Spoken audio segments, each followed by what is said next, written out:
Good morning, everybody. What an energy, huh? It's been a long time since I've been to such a conference. Thanks to Dr. Vishnupriya and the NIIT team for organizing such a fabulous session and for giving us an opportunity to participate. Yeah? So my name is Venu. I work with FIS. FIS is a large fintech company. We are about $13 billion in revenue, few thousand customers in the banking and payment space. Working in about 50 plus countries. Yeah? We have a large engineering center in Bangalore. I work out of our Bangalore engineering center. So normally, this is a session that I take 2 hours to do, and I get about 12 minutes to wrap off here. So in the spirit of the conference, which is to share the experiences so that we can learn from each other and get better at what we do, I'll keep it at what is the problem statement that we were given when we were solving this. How did we at a high level go about addressing that? And some principles that seems to have helped us in our journey that we can share if it adds value to the participants here. Okay? So let me start off with the problem statement. Those who are in core banking probably knows this. If you go to a large bank, the average age of a core banking system is anywhere probably more than most of the people in this room. Yeah? It's between 40 to 50 years is the average age of a core banking system. Right? And there's a reason why they are so old, because they're very hard to change. The probability of success in this industry, if you are trying to build something new, is less than 2%. So if you look at the last 25 years of somebody trying to build a core banking system from ground up, the odds of success are less than 2%. Okay? So let me start off with our journey. So FIS as a company, as with every large company, is 50 plus years old. It's grown across the world through acquisitions. And the problem statement given to us when we started this journey by the CEO and the CTO of our company at that time, this is in 2016, was 3. 2 of them are common to the industry. 1 of them is specific to FIS. The first one is the aging course that we have. I put 25 to make it look good, but the reality is it's anywhere between 35 to 50. Yeah? The second, and as you all know, right, anything that is that old is of certain vintage, is probably built on a design pattern that was really hot at that time, but probably not relevant now. Yeah? The second problem statement, this is very specific to FIS, is we grew through acquisitions across the world, and we have many of the same thing, no matter what you touch, So from a core banking systems, we had about 12 core banking systems just on the retail deposit space. And obviously that means, dilution of investment, because you have to keep them alive, you have to keep feeding them, right? And obviously that's not going to help us to be competitive if we have to feed so much money to keep these things alive, right? But the biggest one that drove us is this definition of a core.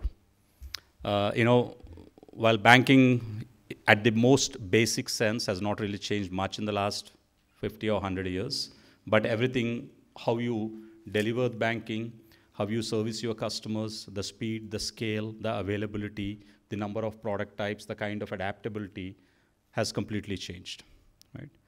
And what do we mean by a core itself has changed fundamentally.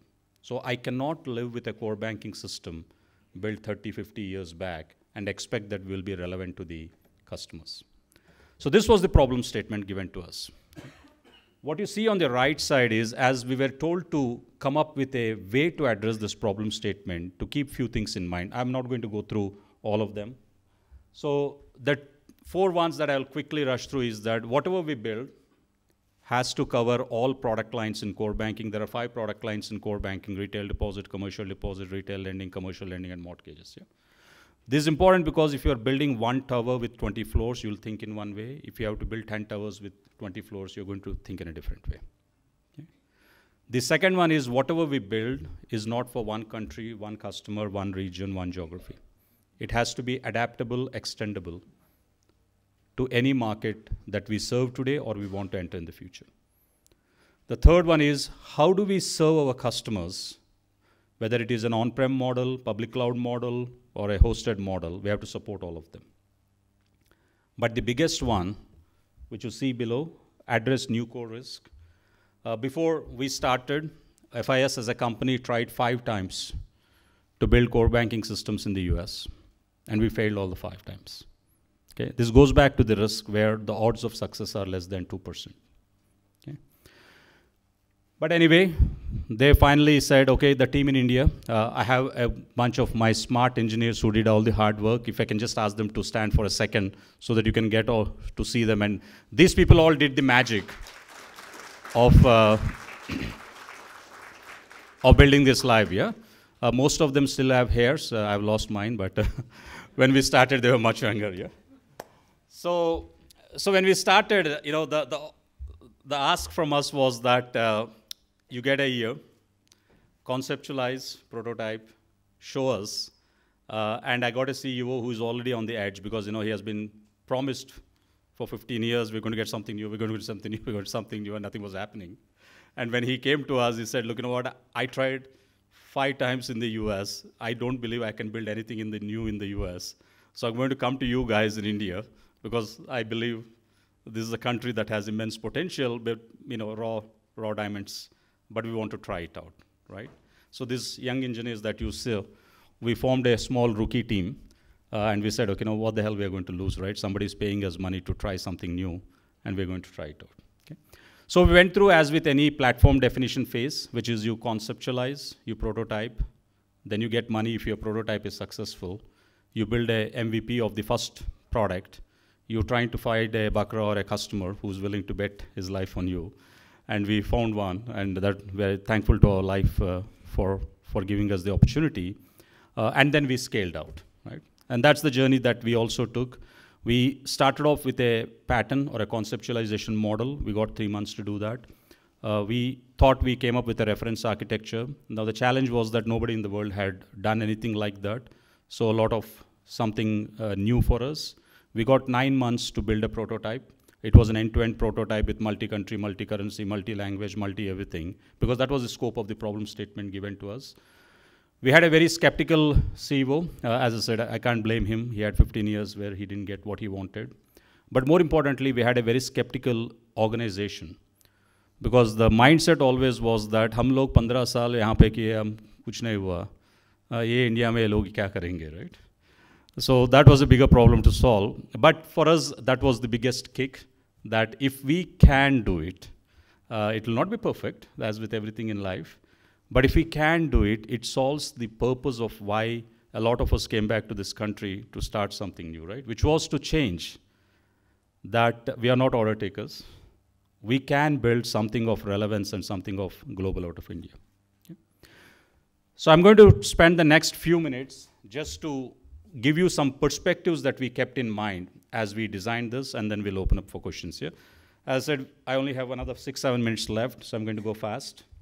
So there are 3 architectural views that are important when we started this. First, what we call as the functional capability or business architecture, right? This is to define what do you mean by a core. And that was the first thing we said, because you can't take a system that was built 50 years back, 40 years back, and expect that is your business architecture, because the world has moved a lot. Okay? So that was the first step we did. We identified, first we said what should not be in a core of the future. We put them at the side, what you see as enterprise capabilities. And then we said whatever is remaining is in the core. And because we had to cover all segments of core banking, we built a platform-based approach. And that thing that you see called as CAPE, that's our secret sauce. That has never been attempted in the industry before. But we felt that was the only way we'll be able to get this done. Okay, that's on the functional architecture. The next one is the solution architecture. Again, those who are in core banking, you know we don't live in an isolation. Every core banking system will be integrated to many other systems, whether it's channel applications, payment systems, downstream reporting systems, GL systems, etc. So we had to design the system in a way that we can integrate with a large ecosystem easily, and this ecosystem will typically vary by country, by customer, by product line. Okay? But at the inception itself, we kept this in mind. And this is again very important. When you start something new, you need to know what you are solving it for, what is the ecosystem that it has to operate in. And that's very important, right? And the last thing comes the technology, right? What technology we are going to use to solve it, because the mandate given to us was that we should be able to work both at a FIS hosted data center or across multiple hyperscalers or cloud. We chose a certain architecture. We started off with rolling out with our FIS data center, and then we are now in our journey with cloud, right? And the intention of this slide is to show you that what you do on the left side are the base patterns. That's what we need to do. The implementation of that patterns can vary by cloud, but as long as you make your principles on the left side work well, it doesn't matter whether it is an Azure or a Google or a AWS or whatever it is, right? And that helped us a lot to easily move from one cloud to the other cloud, okay? So these are the three views from an architecture perspective: functional, solution, and technology. And now we can spend 2 hours for each of these. We don't have the luxury of time, so we kept it at a high level. And the last one, which is some principles that helped us. So for us, building the core banking system was a method or a vehicle to achieve a larger goal. And our larger goal was very simple. The first one was to engineer a global platform out of India, change this perception that we can't do big things in life. The second one was in the field that we chose, which was core banking. We want to be seen as thought leaders. And the last one, of course, is part of the journey. You groom the next set of 100 leaders who can build the next set of 100 platforms and keep evolving this country to the next stage, right? That's our goal. Building core banking was just a vehicle to achieve that goal, yeah? So if I had to put 3 things that really helped us, which we thought we'll share. The first thing is this principle of less is more, yeah? We chose, me and my team, we do only one thing, which is core banking. Because we figured out that if we have to play global, you have to pick only one thing, right? It happens in every field, but somehow in IT that seems to get diluted. You will not find a sports person who plays hockey to play football, to play cricket, and now even in cricket you will have 20 over, 50 over test match, right? So you have to pick one thing and keep working on it to be the best. But because the market is global, the size of the opportunity is enormous, okay? So that's one thing, right? The second thing is, one of the things that I always fascinated is, in general, 95% of new products and services fail, right? But in our industry, 98% of them fail, yeah? So we had to pick some principles, not going through no offense to any MBAs here, but, to some of the management principles that seems to give us a better chance of success. And I found some of these in yoga and homeopathy, which I follow, and we try to apply them in our organization, and that seems to give us a better chance of success. And those who are interested, we can talk about this at a later. Right?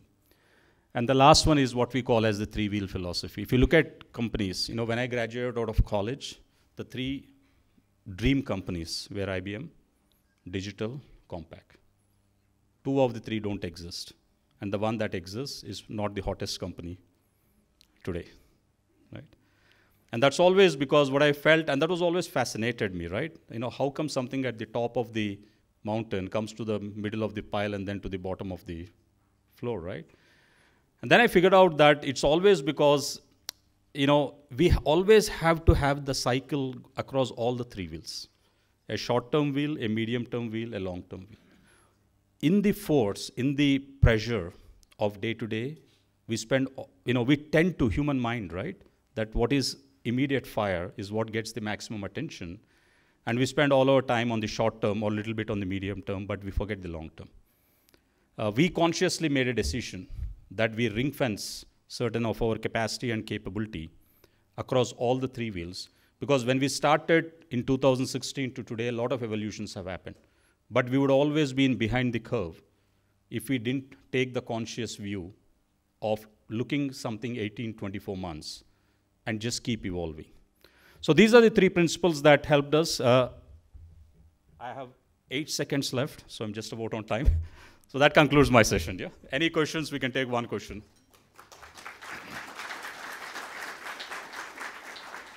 Only a comment that philosophy precedes anything else. Absolutely. There you go. Sure.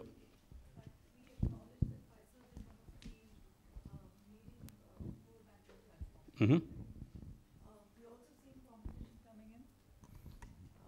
You have Finacle, you have LIDP, very focused on, I think, life and annuity, correct? So how are you ensuring that Fiserv is meeting competition? Because this is something which you're saying you're focusing on the core banking platform. Yeah, so I work for FIS. Fiserv is our competitor, by the way. Just Okay. but I can tell you what they're doing. Okay. So how are you managing the competition in the core banking platform? You know, it's we classify. If you take core banking as an example, we classify competition into two categories. One is what we call as our traditional competitors. This would be the Fiserv, Jack Henrys, Finacles of the world.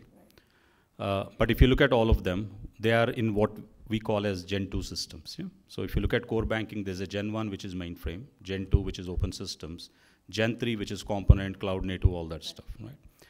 Lot of our traditional competition, everybody is investing, everybody is trying, but very few have got this far, right? They are in the Gen 2 space, and I'm less worried of them. If you take Fiserv as an example, you know, they tried to do something they couldn't do. They bought a company called FinExact, and they're trying to use that as a basis to do something. Okay? I'm less worried on the traditional competitors because the organizational inertia to change is itself a big inhibitor, you know. I'm more interested in what we call as our next-gen competitors, which is Thought Machine, 10x, Mambo, right? Because the way these companies think, the way they operate, they are not burdened by the legacy. It's both plus and minus, right? So from a competition perspective, I'm less worried of my traditional competitors, right? But I'm more interested in my next-gen competitors because I do not know the weapon that they have well enough to defend myself, right? So we try to be as, you know, I always tell my team, there is always day one. I don't believe in day two. That moment your mind says you are in day two, then you start to go to the middle of the pile and eventually to the bottom of the heap. Yeah? So what is the customer base for? So that's a great question. So we have 12 clients in the US that have under implementation. 7 of them have gone into production. 5 of them are in full production. So that's all. So we started off with the US. We started off with a small fintech, and then we started to scale out. We had our first international client signed a few months back in New Zealand. So that's the base of this platform. Lots of challenges, not an easy journey, but it never is if you want to do something big. But we all have learned and matured a lot. And as I said, thanks to all those my young colleagues there, they have made this magic happen. Sure. Okay? Congratulations. Right. Thank you very much.